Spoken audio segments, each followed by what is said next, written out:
दर्शक हो, आता पाहणार आहोत एक विशेष बातमी। सोलापूर महानगरपालिकेचे आयुक्त म्हणून नव्यानं पदभार घेतलेले पालिकेचे आयुक्त डॉक्टर सचिन ओंबासे यांनी सोमवारी 17 मार्च रोजी पहिल्यांदाच प्रसार माध्यमांशी संवाद साधला।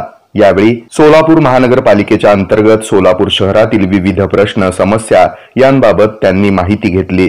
तसंच यावेळी या सर्व समस्या तसंच प्रश्नांबाबत निराकरण करणार असल्याचं त्यांनी पत्रकारांशी बोलताना सांगितलं। तसंच महानगरपालिकेच्या विविध विभागांमध्ये नागरिकांची गैरसोय होता कामा नये। नागरिकांकडून कुठल्याही कामासाठी पैशाची मागणी होताना जर निदर्शनास आलं तर कठोर कारवाई करणार असल्याचा इशारा यावेळी आयुक्त डॉक्टर सचिन ओंबासे यांनी दिला। तसंच त्यांनी सांगितलं की सोलापूर महानगरपालिकेशी संबंधित विविध कामासंदर्भामध्ये पालिकेची वेबसाईट असून त्यावर विविध विभागांमार्फत केली जाणारी कामं ही ऑनलाईन पद्धतीने देखील करता येत आहेत। त्यासाठी ऑनलाईन पद्धतीने अर्ज भरणं आणि ऑनलाईन प्रक्रियेचा वापर नागरिकांनी जास्तीत जास्त करण्याचं आवाहन यावेळी आयुक्त डॉक्टर सचिन ओंबासे यांनी केलं। तसंच सोलापुरातील हद्दवाढ विभागातील विविध प्रश्नांबाबत त्यांनी माहिती घेत यावर योग्य ते निर्णय घेऊन लवकरात लवकर शहराचा जास्तीत जास्त विकास करण्यासाठी प्रयत्नशील असल्याचं डॉक्टर सचिन ओंबासे यावेळी म्हणाले।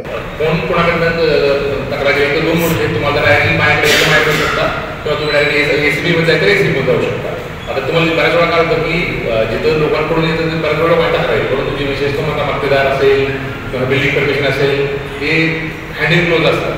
तर त्यामुळे आमचं म्हणजे विशेषतः नागरिकांना जिथं कोणी तक्रार होईल का नाही तर त्यांनी आमच्याकडे जाऊन डायरेक्टली तक्रार करू शकतात। विशेषतः काय होतं आपल्याकडे बिल्डिंग परमिशन वगैरे आहे तर ते आर्किटेक्ट जे संघटना त्यांना आपण बोलणार आहे की कुठलंही बऱ्याच वेळा काय होतं नागरिकांना सुद्धा व्यवस्थित माहिती दिली जाते, थोडी भीती घातली जाते किंवा हे तुम्हाला मिळणार नाही, तुमच्यावर बिल्डिंग परमिशन मिळणार नाही असं। कारण काय झालं आता UDC पॅन आल्यापासून म्हणजे क्लॅरिटी आली असं नाही की म्हणजे आता कुठलाही जो ज्या माणसाला थोडंफार वाचता येतो तो माणूस वाचून त्याला कळू शकतो की बाबा माझ्या ह्या प्लॉटमध्ये किती टक्के एरिया डिग्रीमध्ये जाणार आहे, किती टक्के। आणि काही लोक काय मुद्दा मिस इन्फॉर्मेशन करतात, तुम्हाला जास्त प्लॉट सोडून देऊ मी माझ्या भाड्याला कोणी देऊ शकत नाही। काय झालं की आपला UDC पॅन वगैरे आलं त्याच्यामध्ये क्लॅरिटी आलेली आहे की आता तुम्हाला किती मिळणार आहे, मॅक्सिमम किती मिळू शकतं, तुम्हाला प्रीमियम देऊन किती मिळू जाऊ शकतं किंवा असं कुठलाही एखादा आर्किटेक्ट असेल इंजिनियर असेल तो सुद्धा काही नियमाच्या पलीकडे जाऊन देऊ शकत नाही।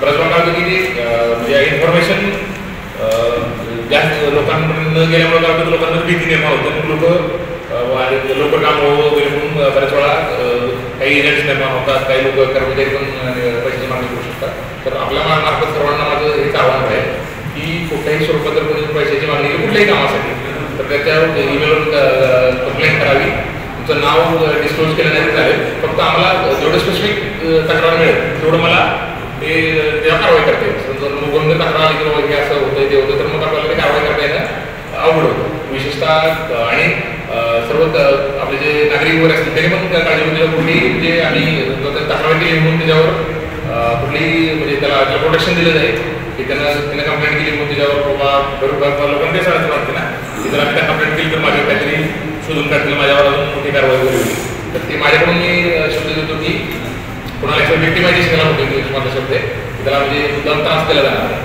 तर फक्त जे काही तुमच्याकडं तक्रारी असतील आपल्याला मांडाव्या, फक्त प्रशासकीय मागणीसाठी तर जे आहे ते करावे। मी हा जो ईमेल देतोय मी जे शेअर करतोय त्यामध्ये मेनली स्पेसिफिकली अडवणूक असेल, मुद्दाम दिरंगाई, पैशाच्या कारणामुळे असेल, इतर कुठल्या कारणामुळे त्यासाठी हा वापरला जातो। पत्रकारांनी विचारलेल्या विविध प्रश्नांना त्यांनी उत्तरं दिली। सोलापुरातील विजापूर रोड तसंच होडगी रोड या परिसरातील अतिक्रमणाबाबत विचारलेल्या प्रश्नावर उत्तर देताना त्यांनी योग्य ती कारवाई करण्याचे आदेश लवकरात लवकर संबंधित यंत्रणांना देणार असल्याचं या पत्रकार परिषदेत सांगितलं। सोलापूर महानगरपालिकेचे आयुक्त म्हणून नव्यानंच पदभार घेतलेले डॉक्टर सचिन ओंबासे यांनी सोमवारी पहिल्यांदाच सर्व प्रसार माध्यमांशी संवाद साधत आगामी काळात करण्यात येणाऱ्या कामांबाबत आणि धोरणांबाबत यावेळी सविस्तर अशी चर्चा या पत्रकार परिषदेत केली आहे।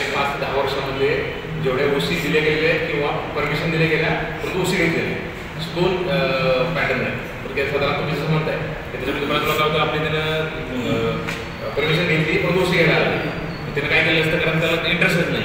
तुम्ही जसं म्हणताय पार्किंगच्या खाली घेतलंय तिथं काय काढलाय बँकेला दिलाय तर ह्याच्यासाठी आम्ही एप्रिल महिना सुरू झाला ना त्याच्यामध्ये 2 बांधकाम विभाग आणि आमचं जे 2 ऑफिस आहे त्याच्यामार्फत ज्या परमिशन दिल्या गेलेल्या आहे तर त्याचं आणि त्यात आमचं म्हणजे आमच्या रेव्हेन्यू वाढीसाठी एक महत्त्वाचा हे आहे, दंड पण होईल, रेग्युलायझेशन पण होईल आणि त्याच्यावर कारवाई पण होईल. म्हणजे त्याच्यामध्ये ज्या लोकांनी आणि गुन्हा अडचणी यायचं पण कारण नाही, म्हणजे की कारण जी परमिशन दिली ती सोडून समजा मजले वाढून दिलेत किंवा खाली पार्किंगचं परमिशन घेतले किंवा परमिशन रेसिडेन्शियलचं आहे तिथं कमर्शियल वापर सुरू आहे असं पण लक्षात येईल. साधारण एप्रिल आणि मे महिन्यामध्ये आम्ही स्पेसिफिकली बांधकाम विभागाच्या जेवढ्या परमिशन गेल्या 5-10 वर्षामध्ये इश्यू केले असतील, ज्यांना ओसी पण दिली गेली दोन्ही त्यांनी ओसी घेतली नाही ते पण ज्यांनी ओसी घेतली परंतु त्याचा वेगळा वापर सुरू केला. त्याच्या दृष्टीने आम्ही साधारण गेल्या 5-10 वर्षामध्ये डेटा घेणार आहोत, तो खाली शेअर करून ते सर्वे करून त्यांना आम्ही आयडेंटिफाय करण्यात आमच्या रेव्हेन्यू जनरेशनसाठी.